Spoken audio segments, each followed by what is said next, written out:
La convivencia nos propone divisiones y acuerdos. La polarización ha sido, es y será una de las características de la naturaleza humana. Arriba y abajo, derecha e izquierda, frío y calor, alto y bajo, y así podríamos seguir enumerando dos posiciones básicas, en las antípodas una de otra si las enfrentamos, los tales y los cuales son una interpretación de dicha división, cuyo objetivo es muy amplio y directo, la oportunidad de exponer las dos caras de la moneda e intentar una aproximación dentro de la oposición.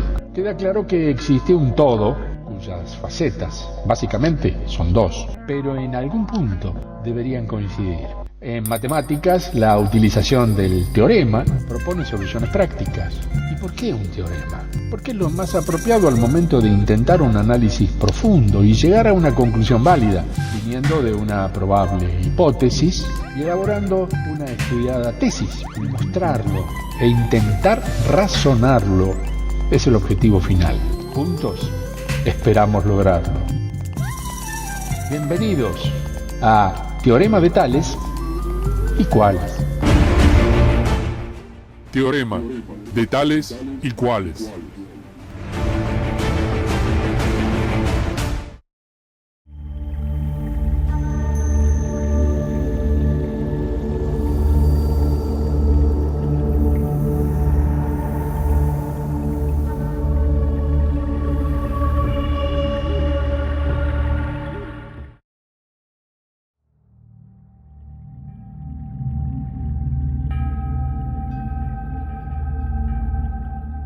Los informes de Naciones Unidas nos dicen que los recursos no son renovables, que la capa de ozono se reduce, que las agresiones medioambientales son irreparables. El tema es la globalización. Lo global se asume porque las nuevas técnicas facilitan el acercamiento, nos hacen más próximos, vecinos. Pero tomar el mundo como mercado es una locura. Solo pensar que los gastos en armamento el pasado año fueron más de 900.000 millones de dólares y que los bancos blanquearon más de 600.000 millones de dólares procedentes de la droga. Si todos estos datos son tan conocidos, ¿cómo sigue esta locura inmensa? Los bengalíes tienen un dicho: quien cabalga sobre un tigre, lo que no puede hacer es apearse. Nos hemos montado en el monstruo de la mega máquina y no podemos apearnos porque nos devora. Nos hemos montado en un sistema de ideas y ahora es casi imposible bajarnos, pues la inercia del pensamiento es más fuerte que la de la materia. Es cuestión no solo de denunciar, sino de despertar de este sueño en el que hemos caído desde hace 2 siglos y medio. Visto desde el punto de vista intercultural, es ridículo que nos llamemos a nosotros mismos ilustrados, siglo de las luces y portadores del progreso. Ninguna civilización, religión o pensamiento es autosuficiente. Tenemos necesidad de una mutua fecundación, de un diálogo intercultural e intrarreligioso. No hace mucho leí un artículo en el que se reporteaba al presidente de las cámaras de comercio de Estados Unidos.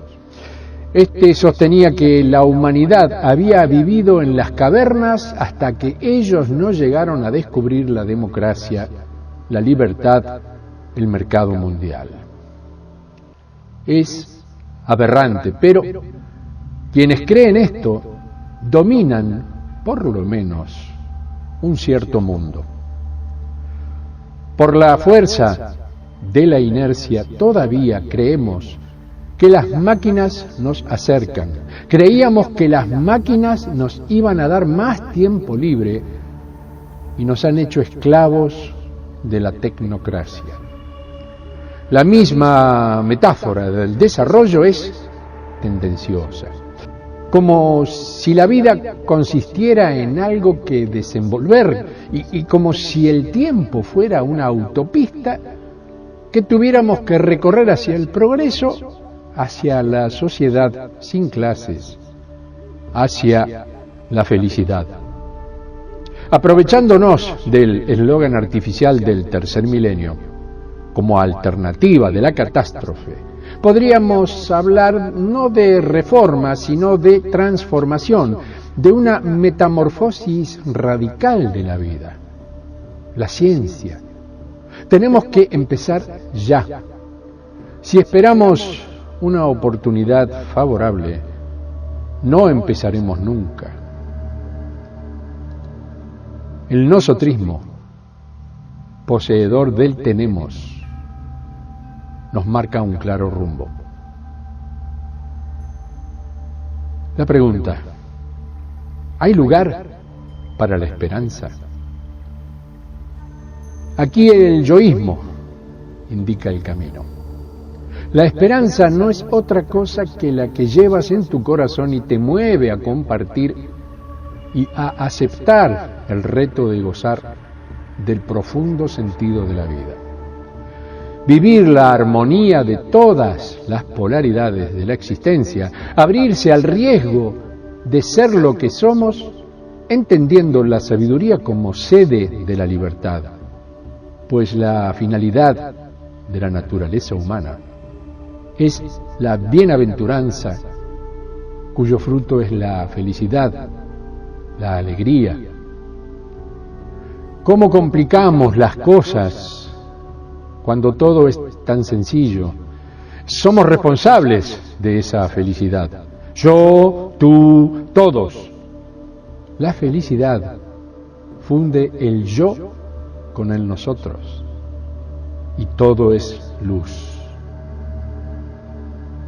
Hace falta un cambio, es necesario un cambio.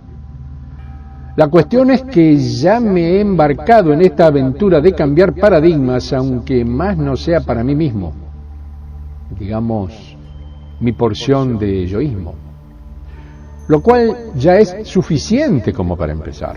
Insisto que ponerse en salvador de la humanidad es un tremendo error. Nadie que se precie de respetuoso del pensamiento ajeno tendría tan siquiera que pensarlo. Pero iluminados siempre hubo y seguirá habiendo. Y lo más interesante es que siguen insistiendo con ser los dueños absolutos de la verdad. Como si la verdad, con mayúsculas, verdad, fuera patrimonio de unos pocos. Cuán equivocados podemos estar cuando el bosque nos tapa el árbol con su maraña de frases hechas y contrahechas. Si la humanidad se precia de estar en constante evolución, ¿por qué no habría de estarlo el pensamiento? ¿Debemos seguir atados a las tradicionales formas de hacer, decir, comprender, etcétera, etcétera, etcétera? Por favor, me parece mentira estar diciendo esto en el siglo XXI. Imaginarse solo por un momento qué hubiera sido de la evolución si el pensamiento, que no es otra cosa que la creatividad interior que todos tenemos, hubiera quedado detenido en el tiempo. Desde ya que es un absurdo total tan siquiera pensarlo, pero no está de más reconocer cada tanto que somos el producto de una evolución de pensamiento ante todo. Lo demás es simple consecuencia de lo antedicho. Cualquier invento, descubrimiento o cambio de cualquier especie, en el origen fue un pensamiento que debió ser elaborado para constituirse en una realidad, luego de, vaya a saber uno, cuantos avatares. Seguramente, una gran mayoría de gente, si hiciéramos la consulta del caso, nos diría: bueno, si fulano de tal, mi vecino o quien sea, o el resto del mundo no ha empezado con el cambio, ¿por qué tengo que ser yo el primero en hacerlo? Sin palabras. Por ahí lo que está faltando es una toma de conciencia individual, el lado bueno del yoísmo. Es intentar producir el cambio en uno mismo, no fundamentar ese cambio en la actitud de los demás, sino pura y exclusivamente en las sensaciones individuales, en lo que nosotros sentimos que es mejor para nosotros mismos y para los demás. Allí nace el embrión del nosotrismo. Evidentemente, para llegar a saber qué es lo mejor para nosotros mismos, o cómo poder comparar lo que no es bueno para nosotros, hay que trabajar mucho en la idea que nos lleva hacia esas salidas que mencionábamos antes. Aquí también se podrían abrir nuevos interrogantes.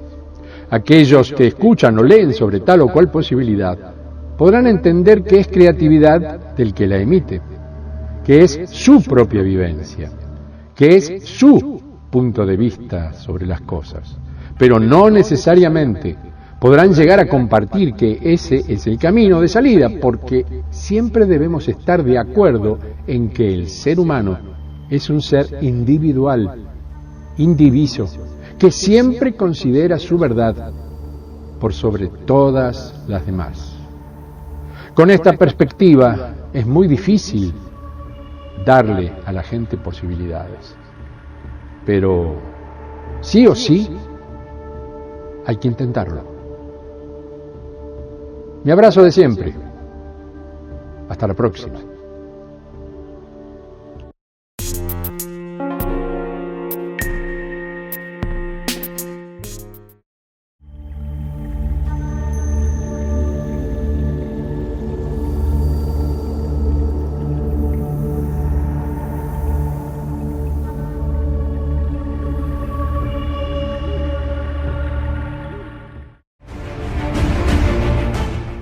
Teorema de tales y cuales.